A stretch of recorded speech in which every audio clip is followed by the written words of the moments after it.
जबलपुर शहर, जिसे संस्कारधानी कहा जाता है, जहां संस्कृति, सभ्यता और शांति का वास है। लेकिन अफसोस तब होता है जब इसी शहर या इसके आसपास के गांव में कोई ऐसी हृदय विदारक घटना घटित हो जाती है जो हर किसी को झकझोर कर रख देती है।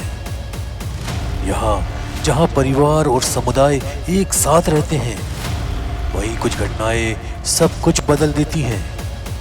आइए हम आपको दिखाते हैं उन घटनाओं की हकीकत जो कभी किसी के इमेजिनेशन से परे थी।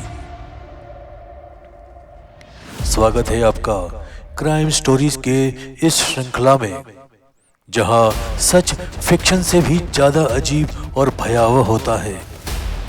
दिनांक 27 जनवरी 2025 की पाटन के टिमरी गांव की ये घटना है। पाटन के टिमरी तिरहा पर हुई एक भयंकर और चौंकाने वाले हत्याकांड ने सभी को दहला दिया। पुरानी रंजिश के कारण 4 निर्दोषों की निर्मम हत्या कर दी गई और 2 लोग गंभीर रूप से घायल हुए।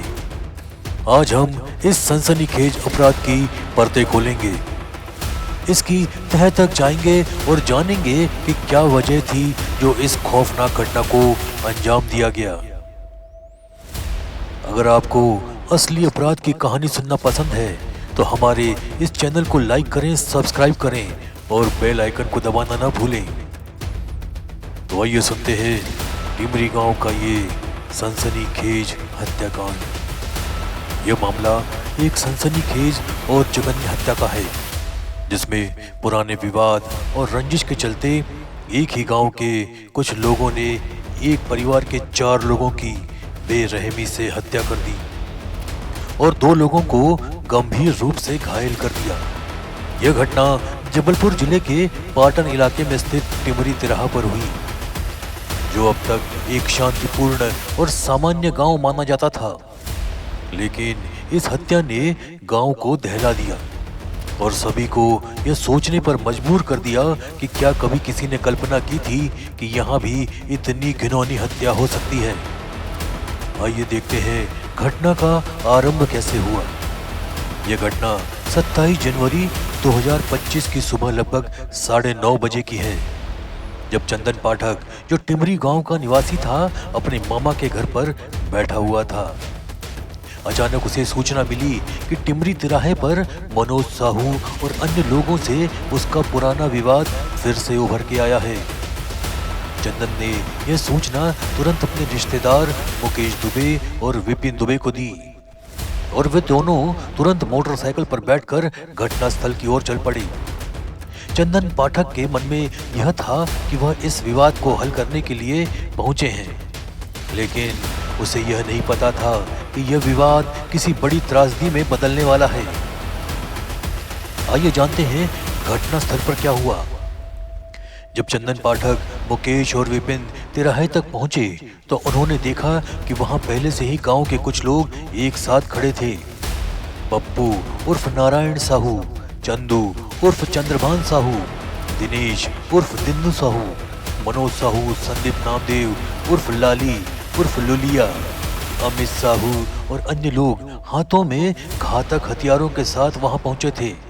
सभी ने इन हथियारों से लैस होकर चंदन पाठक और उसके परिवार के लोगों पर हमला करना शुरू कर दिया। लाठी, कुल्हाड़ी, बका और तलवारों से लैस ये लोग एक साथ मिलकर हमला कर रहे थे।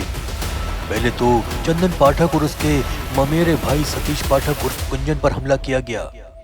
दोनों को बुरी तरह घायल कर दिया गया और कुछ ही समय में उनकी जान ले ली गई।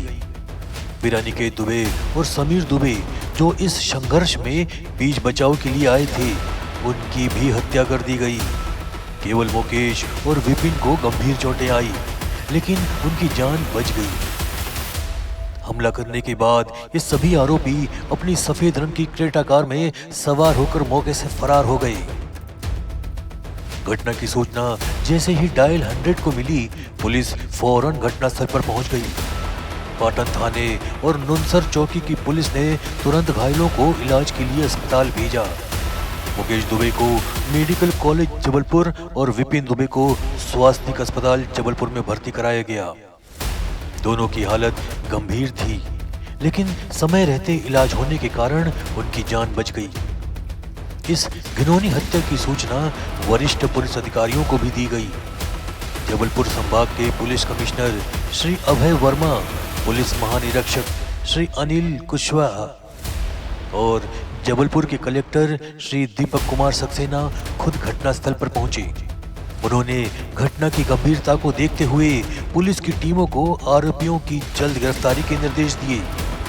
अतिरिक्त पुलिस अधीक्षक और अन्य अधिकारियों के मार्गदर्शन में पुलिस की टीमें घटनास्थल से बाहर के इलाकों में भी आरोपियों की तलाश में जुट गई।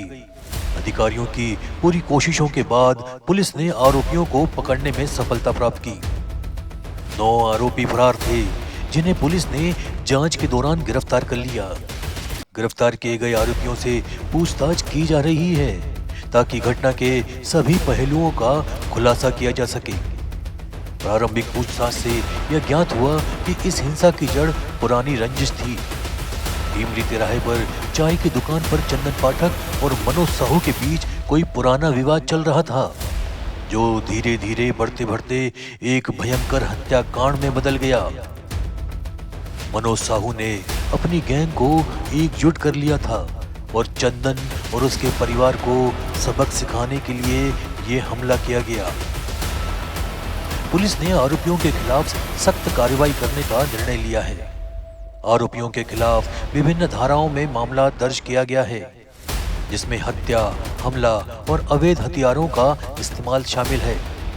साथ ही इस घटना ने क्षेत्रीय पुलिस प्रशासन को भी यह सोचने पर मजबूर कर दिया है कि गांव में इस तरह की हिंसा कैसे बढ़ रही है और इसे रोकने के लिए क्या कदम उठाए जा सकते हैं।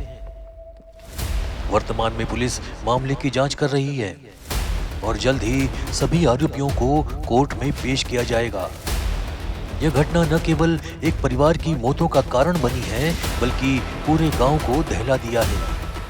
ये साबित करती है कि पुराने विवादों को नजरअंदाज करना कितना खतरनाक हो सकता है और किसी भी समाज में हिंसा का क्या परिणाम हो सकता है। यह घटना एक गंभीर चेतावनी है कि हमें अपनी पुरानी रंजिशों और विवादों को समय रहते हल करना चाहिए। नफरत और हिंसा केवल दर्द और मौत ही लाती है। हमें इस समाज में शांति, सामंजस्य और भाईचारे की भावना को बढ़ावा देना चाहिए ताकि इस तरह की घटनाओं से बचा जा सके। साथ ही पुलिस की भूमिका भी अत्यंत महत्वपूर्ण है। समय रहते हुए अगर पुलिस की टीम ना पहुंचती तो शायद स्थिति और भी बदतर हो सकती थी। अब यह जिम्मेदारी हम सब की है कि हम इस प्रकार के अपराधों को रोकने के लिए मिलकर काम करें और समाज में शांति बनाए रखें। तो इस खौफनाक कहानी के साथ हम आज के एपिसोड को समाप्त करते हैं। अपराध की सच्ची घटनाओं को जानना और समझना हमें समाज में हो रहे अनसुलझे राजों को उजागर करने में मदद करता है। अगर आपको हमारी कहानियाँ पसंद आ रही हैं तो कृपया इसे लाइक करें, अपने दोस्तों के साथ शेयर करें और हमारे चैनल को सब्सक्राइब करना ना भूलें। जुड़े रहिए हमारे साथ। मिलते हैं एक नई जुर्म की दास्तान के साथ। तब तक देखते रहिए क्राइम स्टोरीज, जहां हर एक कहानी एक नए सस्पेंस और रहस्य से भरपूर है। तो स्वस्थ रहिए, सुरक्षित रहिए। धन्यवाद। जय हिंद।